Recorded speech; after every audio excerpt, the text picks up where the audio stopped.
reka nongere mbahereze ikaze kandi nkomeza no kubifuriza gukomeza kugira ibihe byiza. Ni update z'amakuru agezweho mu gihugu cya Kongo nk'uko mumaze kubimenyera. Gusa nkubita mbangura mu gitondo mu bantu twabanye mu makuru yacu nababwiraga yuko hariya mu mujyi wa Sake ibintu bimeze nabi ku buryo bukomeye cyane hagati ya M23 ndetse n'igisirikare cya leta, ariko ndababwiza ukuri ikintu cyitwa amakompura, ikintu cyitwa sharing ku buryo bukomeye cyane ku rwego rwo hejuru nicyo gikomeje kumvikana muri aka agace ka Sake cyangwa muri uyu mujyi wa Sake. Ikindi kandi ntabwo ari aho honyine hari imirwano hariya muri Repubulika Iharanira Demokarasi ya Kongo, kubera ko imirwano yongeye kumvikana hariya za Rubero hagati n'ubundi ya M23 nyuma y'uko ingabo zashatse kugwa gitumo bikomeye cyane umutwe wa M23 ugenzura Rubero. Gusa ntabwo bijyaje kubahira, ndetse kandi turaza no kujya muri Ngugu naho ibintu bikomeje gukomera ku buryo bukomeye cyane. M23 nyuma y'uko ifashe kamwe mu gace kitwa Rusekera, kamwe mu gace kari hafi cyane ya Ngugu, imirwano nayo ikomeje gututumba aho ngaho Ngugu, ari nako kandi M23 ishaka kwinjira aho ngaho Ngugu, ari nako kandi ingabo za FARDC, ingabo z'igihugu cy'u Burundi. Ariko ndaje mbabwira amakuru ateye ubwoba ku ngabo z'u Burundi, kubera ko ingabo z'u Burundi kugeza magingo ya bamwe bamaze gutabwa muri yombi ku buryo bukomeye cyane. Bamwe bamaze kuba imbohe za M23, ari nako kandi abandi barenga 100 rwose ngo mu ngabo z'u Burundi bamaze kwicirwa ku mirongo y'urugamba. Amakuru dufite kugeza magingo ya nuko ngo abarwanyi 250 aribo batawe muri yombi n'umutwe wa M23. Aho ngaho hakaba harimo ingabo 40 z'igihugu cy'u Burundi zamaze gutabwa nazo muri yombi, zamaze gufatwa amateko n'umutwe wa M23. Ndetse kandi turaza no kujya muri centre ya Masisi turebe ibikomeje kugenda bihavugwa, dore yuko ibintu bikomeje kuba bibi cyane hariya mu ntara Kivu y'Amajyaruguru, ari nako kandi M23 yihagararaho bikomeye cyane.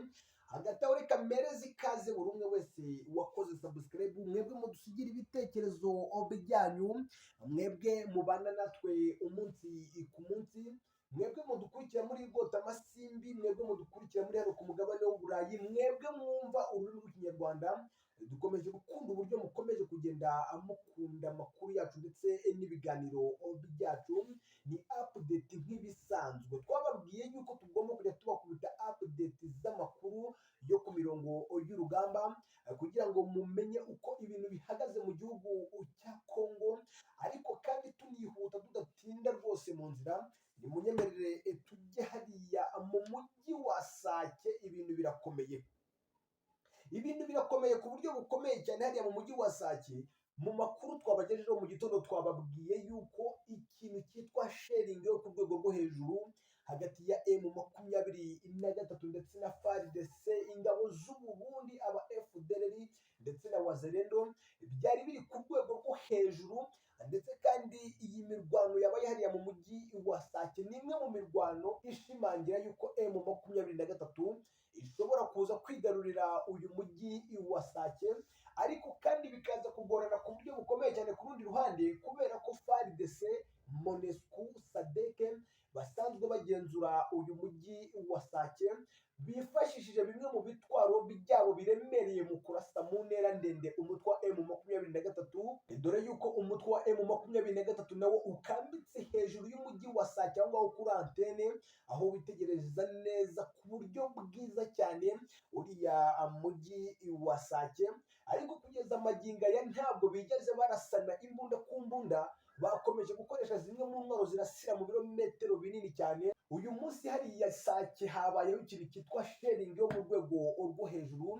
Gusa ni imwe mu mirwano itavuzwe bamwe mu basirikare bayiguyemo bitewe n'uko barasanaga buri umwe ari kure y'undi, ariko ikintu cyitwa amakompura yagiye yumvikana mu bice byinshi bigiye bitandukanye.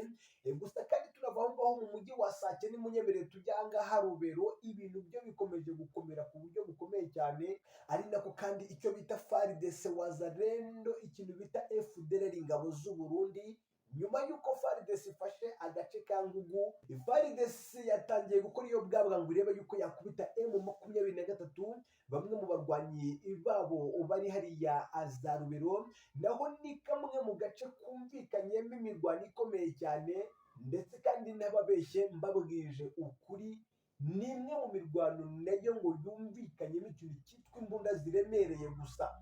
Uyu munsi imirwano yabaye ntabwo habaye imirwano ya yindi dusanzwe tubona begeranye ku buryo bworoshye cyane, ya yindi tubona barimo bararasana begeranye ku buryo bworoshye cyane.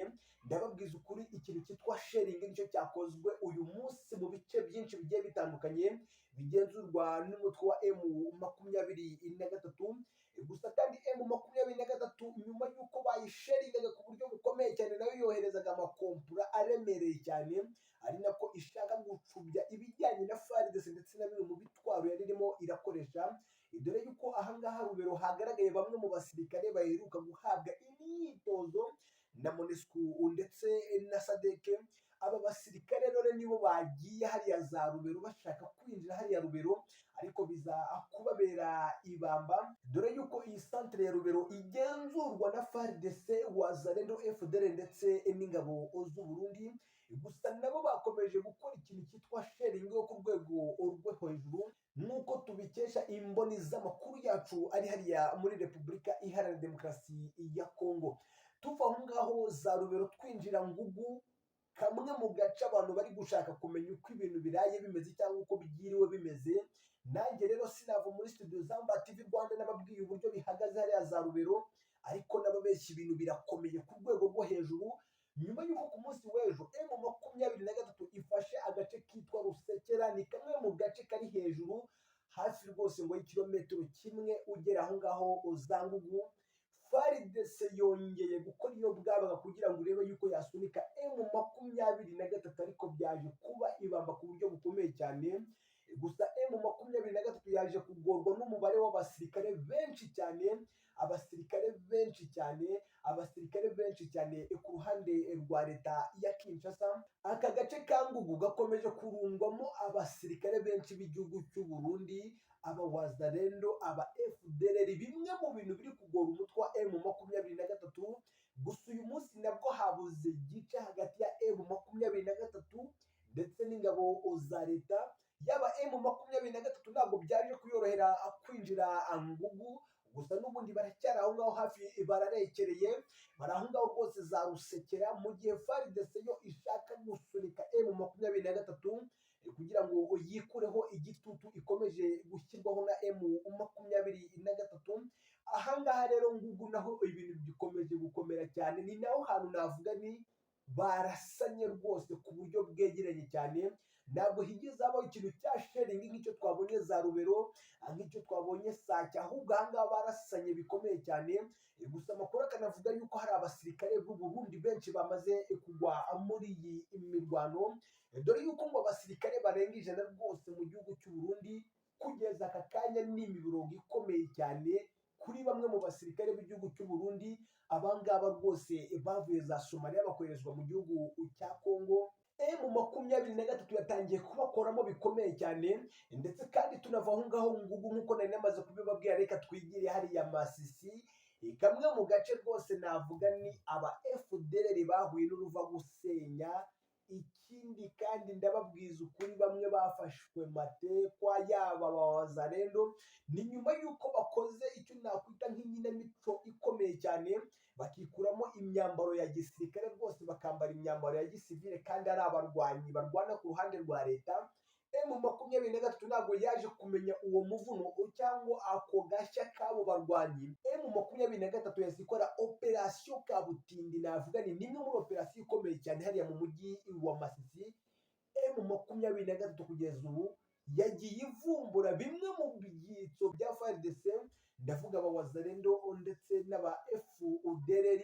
Kugeza amagingo aya rero ngo bamwe bamaze gutabwa muri yombi, bafashwe matekwa, ari naho hafatiwe abasirikare b'igihugu cy'u Burundi bagera kuri 40.